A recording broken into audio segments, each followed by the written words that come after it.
Yun, mayroon nga pala akong tilapia dyan. Isang piraso lang yan mga idol at mga loads pero malaki yan.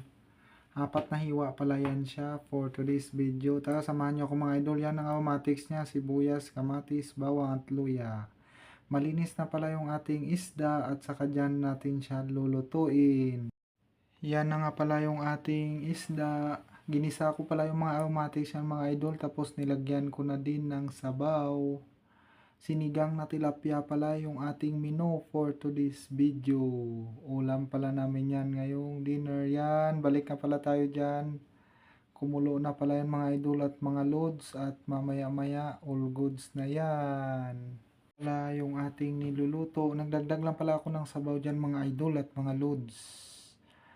Mahigop-higop mamaya. Yan yung pang-asim natin, kalamansi. 7 piraso pala yan nilagay natin mga idol at mga loads.